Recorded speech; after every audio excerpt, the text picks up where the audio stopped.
2010ஆம் ஆண்டு. அப்போது திமுக ஆளுங்கட்சி, அம்மா அவர்கள் எதிர்க்கட்சி. ஒரு பெரிய மிரட்டல் விடுத்து அம்மா அவர்களுக்கு எதிராக மதுரை மாவட்டத்தில் பல இடங்களில் போஸ்டர் ஒட்டியிருந்தார்கள்.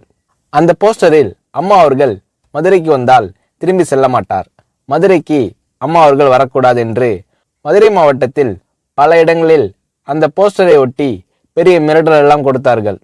அதேபோல் ஜெயா டிவிக்கும் மிரட்டல் தொலைபேசிகள், மிரட்டல் கடிதங்கள் வந்து கொண்டிருந்தது. ஜெயா டிவியின் செய்தி பிரிவினர் இந்த மிரட்டல்களை பற்றியெல்லாம் தியாகத்தலைவி சின்னம்மா அவர்களிடம் சொல்லி அம்மா அவர்களின் கவனத்திற்கு கொண்டு சென்றார்கள். அம்மா அவர்கள் துணிச்சல், வீரம், கம்பீரம் இவற்றின் ஒட்டுமொத்த உருவம். அதனால் புரட்சி தலைவி அம்மா அவர்கள், நான் மதுரைக்கு போய் தீருவேன், பொதுக்கூட்டத்தில் பேசியே தீருவேன், எது நடந்தாலும் எதிர்கொள்கிறேன் என்று சொல்கிறார்கள்.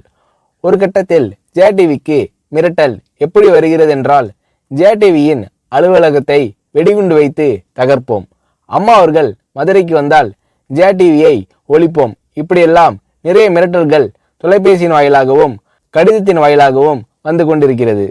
இந்த மிரட்டல்களை எல்லாம் கடந்து அம்மா அவர்கள் மதுரைக்கு சென்று பிரம்மாண்டமான பொதுக்கூட்டத்தில் லட்சக்கணக்கான மக்கள் மத்தியில் எழுச்சி உரையாற்றும் போது, ஒரு எதிர்க்கட்சியின் தலைவி என்ற முறையில் என்னை நீங்கள் மிரட்டுங்கள், ஒரு எதிர்க்கட்சியினை நான் நடத்துகிறேன் என்பதற்காக கழகத்தை மிரட்டுங்கள், ஜெயா டிவியை எதற்காக மிரட்டுகிறீர்கள், ஜெயா டிவியின் அலுவலகத்தை நீங்கள் தகர்ப்பீர்களா, ஜெயா டிவியை நீங்கள் ஒழித்து கட்டிவிடுவீர்களா, பார்க்கலாமா, ஜெயா டிவியை ஒழித்து கட்டிவிட்டால் என்னுடைய அரசியல் குரலை ஒழித்து விடலாம் என்று கனவு காணுகிறீர்களா, ஜெயா டிவி என் உயிருக்கும் மேலானது, நான் என்னுடைய உயிரை விட அதிகமாக நேசிப்பது, என்னுடைய அரசியல் கரமாக நான் போற்றி புகழ்வது, அதன் மேல் நீங்கள் கை வைப்பீர்களா, பார்க்கலாமா என்று எழுச்சி உரையாற்றினார் புரட்சி தலைவி அம்மா அவர்கள்.